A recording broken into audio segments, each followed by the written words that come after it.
बिहार सरकार के पूर्व मंत्री शाहनवाज आलम ने कहा है कि अब की बार जनता मौका देगी तो जोकीहाट को मॉडल विधानसभा क्षेत्र बना देंगे। उन्होंने ये बातें बागनगर में आयोजित एक कार्यक्रम के दौरान कही हैं। इस मौके पर उन्होंने ये भी दावा किया है कि उनके कार्यकाल में जोकीहाट में सबसे ज्यादा विकास हुआ है और लोगों की जिंदगी में बड़ा सुधार आया है। जोकीहाट विधायक शाहनवाज आलम ने क्षेत्र की जनता को बड़ी सौगात दी है। सालों से जर्जर लहटोरा मोगरा घाट से बागनगर तक मुख्य सड़क के पुनर्निर्माण कार्य का शिलान्यास किया है, जिसका निर्माण कार्य करीब 5 करोड़ की लागत से पूरा होगा। ये सड़क इस इलाके के लिए लाइफलाइन की तरह है, जो कई पंचायतों को आपस में जोड़ती है। जोकीहाट के बागनगर ईदगाह में आयोजित शिलान्यास समारोह में ग्रामीणों की खचाखच भीड़ थी। इस मौके पर शाहनवाज आलम ने जनता को संबोधित करते हुए कहा कि चुनाव आते ही सीमांचल में बीजेपी को घुसपैठिया नजर आने लगता है, जबकि महागठबंधन के नेताओं ने जनता के मताधिकार की रक्षा के लिए पुरजोर लड़ाई लड़ी है। आरजेडी विधायक शाहनवाज आलम ने भीड़ को संबोधित करते हुए अपनी उपलब्धियों का जिक्र किया है।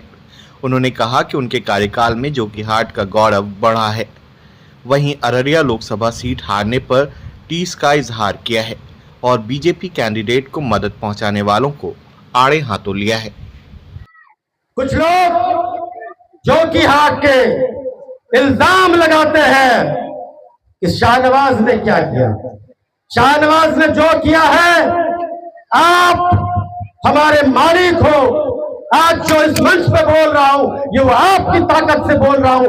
आपने बोलने का मौका दिया है, लेकिन हमने जो किया है उसका मैं हिसाब अपने मालिकों को दूंगा कि मैंने कितना पुल बनाया, कितना सड़क बनाया, कितना विकास कराया। आज जोकीहाट सड़क वर्षों से बदहाल था, उसका काम चालू है, बन रहा है। जो कि ब्लॉक जर्जर था, हमने एक नया भवन बनाया। जो कि अस्पताल जर्जर था, आपने देखा होगा कि आलीशान अस्पताल बनाया।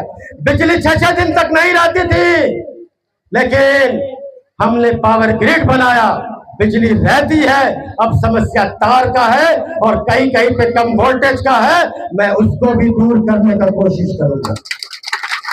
मेरे दोस्तों, बुजुर्गों, मेरे सभी गार्जियनों, आपको मैं बताना चाहता हूं कि लगभग जहां तक बागनगर की बात है, पिछले 5 वर्षों में आप लोगों ने मुझे एक बार उपचुनाव में करीब 2 साल का मौका दिया, फिर पिछले 5 साल, ये समय, ये टर्म है, लगभग पूरा होने वाला है।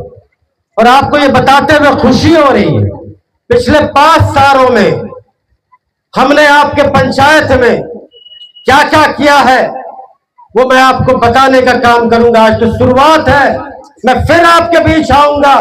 पिछले 5 सालों में कम से कम सिर्फ, चाहे वो सड़क का मामला हो, चाहे वो पुल का मामला हो, हम लोगों ने सिर्फ बागनगर पंचायत में 26 करोड़ से ज्यादा की लागत से पुल, पुलिया, छोटे मोटे सड़क हो, ये हम लोगों ने बनाने का काम किया है। आपने देखा होगा, लंबे समय से आप लोगों को मटियारी होकर गुजरना पड़ता है, मटियारी हमेशा जाम रहता है। आज आपने देखा होगा कि लठोरा में जो करीब 8 करोड़ की लागत से जो पुल बन रहा है, कितना लंबा समय से लोग मांग था, लेकिन आपके खुशी से, आपको ये बताने में खुशी होती है कि आपके आशीर्वाद से, आपके दुआ से वो पुल लगभग तैयार है। जिनको अररिया जाना होगा, जिनको और कहीं अररिया की तरफ जाना होगा, उनको मटियारी के जाम से निजात मिलेगा। और आपको यह भी बताते हुए खुशी हो रही है, उस रोड, उस पुल जो बन रहा है, उस पुल के साथ सड़क का भी काम हमको लगता है 2 से 3 या 4 दिन में चालू हो जाएगा। जो आपने दायित्व दिया था, जो आपने जिम्मेदारी दिया था, मैं उसको ईमानदारी से निभाने का प्रयास किया हूं और आगे भी करता रहूंगा। लेकिन जो देश का माहौल है, जो प्रदेश का माहौल है, ये आप लोगों को पता है। आप लोगों ने देखा पिछले दिनों महागठबंधन ने, आदरणीय तेजस्वी प्रसाद यादव जी ने, आदरणीय लालू प्रसाद राहुल गांधी जी ने जब आपके अधिकार के साथ छेड़छाड़ हुआ, वो अधिकार जो भारत के संविधान ने आपको दिया है, वोट करने का अधिकार, जब उसको आपसे वंचित करने का प्रयास किया गया, तो आपकी लड़ाई सुप्रीम कोर्ट से लेकर के सड़क पर लड़ने का काम महागठबंधन ने किया। आरजेडी पार्टी, राष्ट्रीय जनता दल, आप अपने हक और हुकूक से वंचित न रहे, कोई आपका हक और अधिकार नहीं छीन सके, इसके लिए सुप्रीम कोर्ट गया।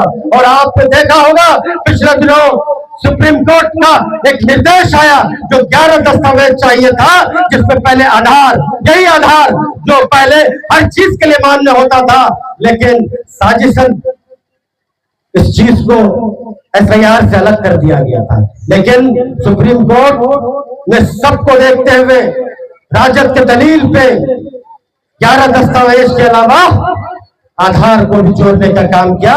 ये आपकी जीत हुई। अब मुझे नहीं लगता है कोई भी व्यक्ति जो योग्य व्यक्ति है वो वोट देने से वंचित रहेगा।